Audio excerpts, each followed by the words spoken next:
June 20 ലോക അഭയാർത്ഥി ദിനമായി എല്ലാ വർഷവും ആചരിച്ചു വരുന്നുണ്ട്.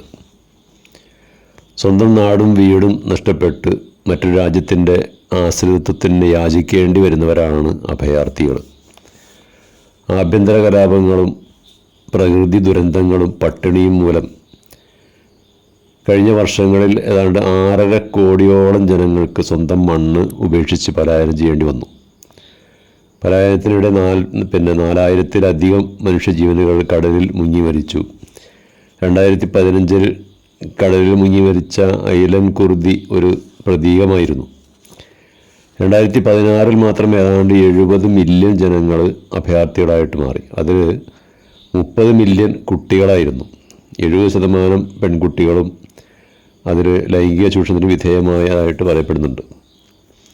യുദ്ധം നാശം വിതച്ച അഫ്ഗാനിൽ നിന്നും ഇറാഖിൽ നിന്നും സിറിയയിൽ നിന്നും വൻ അഭയാർത്ഥി പ്രവാഹമാണ് ഉണ്ടായത്.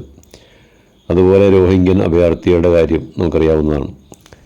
ആഫ്രിക്കൻ രാഷ്ട്രങ്ങളായ Sudan, Uganda, Ethiopia, Congo, Kenya, മധ്യാഫ്രിക്കൻ റിപ്പബ്ലിക് എന്നീ രാജ്യങ്ങളിൽ നിന്നൊക്കെ ധാരാളം അഭയാർത്ഥികൾ അവിടുത്തെ ആഭ്യന്തര പ്രശ്നങ്ങൾ മൂലമൊക്കെ നാട് വിട്ട് പോയിക്കൊണ്ടിരിക്കുന്നുണ്ട്.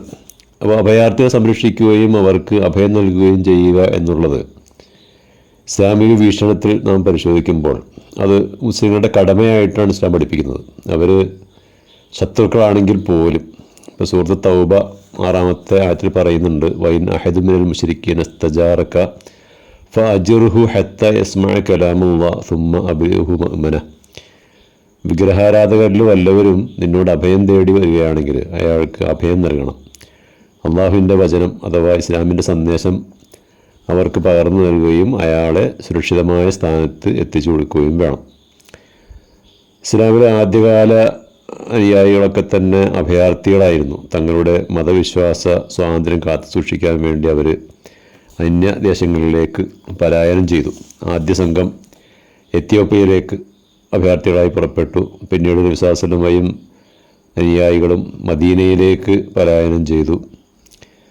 മദീനയിലെ അൻസാറുകൾ അവർക്ക് എല്ലാവിധ സൗകര്യങ്ങളും ചെയ്തു കൊടുത്തു.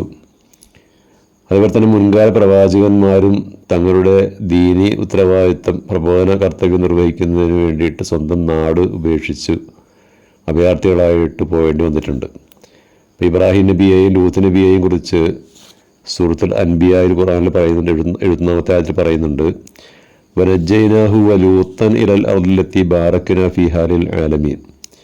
അദ്ദേഹത്തെയും ലൂത്തിനെയും ലോകർക്ക് അനുഗ്രഹീതമായ ആ നാട്ടിലേക്ക്, അതായത് ഫലസ്തീനിലേക്ക് നാം രക്ഷപ്പെടുത്തി.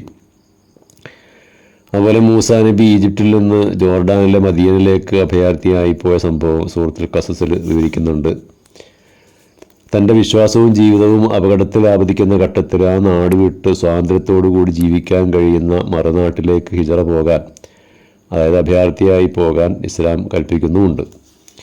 ഇപ്പോൾ സൂറത്തുൻ നിസായിൽ 97-98 ആയത്തുകളിൽ പ്രകാരം പറയുന്നുണ്ട്, സ്വന്തം ആത്മാവിനോട് അതിക്രമം ചെയ്തവരെ മലക്കുകൾ മരിപ്പിക്കുമ്പോൾ അവർ ചോദിക്കുകയാണ്, നിങ്ങളുടെ അവസ്ഥ എന്തായിരുന്നു? അപ്പോൾ ഇവർ പറയും, നാട്ടിൽ ഞങ്ങൾ വളരെ അവശരായിരുന്നു, അടിച്ചമർത്തപ്പെട്ടവരായിരുന്നു. അപ്പോൾ മലക്കുകൾ ചോദിക്കും, അള്ളാഹുവിൻ്റെ ഭൂമി വിശാലമായിരുന്നില്ലേ എന്നാണ് അവർ ചോദിക്കുന്നത്. അപ്പോൾ ഇക്കൂട്ടരുടെ സങ്കേതം നരകമാണ്, എത്ര ദുഷിച്ച സങ്കേതമാണത്. പ്രവാചകൻ തൻ്റെ സഹാബിയായ ഫാത്തിമത്തുൽ അംരി അദ്ദേഹത്തോട് ഉപദേശിക്കുകയുണ്ടായി, അലൈക ബിൽ ഹിജറ ഫഇന്നഹു ലാ മിസ്ല ലഹ. നീ ഹിജറ ചെയ്യുക, അതായത് നാട് വിട്ടു പോവുക, സ്വന്തം വിശ്വാസവും സംസ്കാരമൊക്കെ സംരക്ഷിക്കുന്നതിന് വേണ്ടിയിട്ട് നീ നാട് വിട്ടു പോവുക, അതിന് തുല്യമായിട്ട് മറ്റൊന്നുമില്ല എന്ന് പ്രവാചകൻ പ്രത്യേകം പറയുന്നുണ്ട്. ഒരു നാട്ടിൽ മുസ്ലിമായിട്ട് ജീവിക്കാൻ സാധ്യമാകാതെ വരികയാണെങ്കിൽ ആ നാട് വിട്ട് തൻ്റെ ദീനനുസരിച്ച് ജീവിക്കാൻ സ്വാതന്ത്ര്യമുള്ള മറ്റൊരു നാട്ടിലേക്ക് ഹിജറ പോവുകയാണ് വേണ്ടത്. അതുകൊണ്ടാണിത് മഹത്തായ ഇബാദത്തായി തന്നെ ഇസ്ലാം പരിഗണിക്കുന്നത്. മുസ്ലിമായതിൻ്റെ പേരിൽ പീഡനത്തിനും മർദ്ദനത്തിനും ഇരയാകുന്നവരെ സഹായിക്കുകയും സംരക്ഷിക്കുകയും അവർക്ക് അഭയം നൽകുകയും ചെയ്യേണ്ടത് ഓരോ മുസ്ലിമിൻ്റെയും ബാധ്യതയാണെന്ന് സൂറത്തുൻ നിസായിൽ പറയുന്നുണ്ട്. വമാലക്കും ലാ തുഖാതിലൂന ഫീ സബീലില്ലാഹി വൽ മുസ്തദഅഫീന മിനർ റിജാലി വൻ നിസാഇ വൽ വിൽദാൻ എന്ന് പറയുന്ന ആയത്തിൻ്റെ അർത്ഥം ഇങ്ങനെയാണ്: നിങ്ങൾ എന്തുകൊണ്ട് അള്ളാഹുവിൻ്റെ മാർഗത്തിൽ സമരം ചെയ്യുന്നില്ല? ദുർബലരായ അശരണരായ പുരുഷന്മാരും സ്ത്രീകളും കുട്ടികളും കേടപേക്ഷിച്ചുകൊണ്ടിരിക്കുകയാണ്. രക്ഷിതാവെ, ഈ അക്രമികളുടെ നാട്ടിൽ നിന്ന് ഞങ്ങളെ രക്ഷപ്പെടുത്തണമേ, ഞങ്ങൾക്കൊരു രക്ഷകനെയും സഹായിയെയും നിശ്ചയിച്ച് തരയണമേ.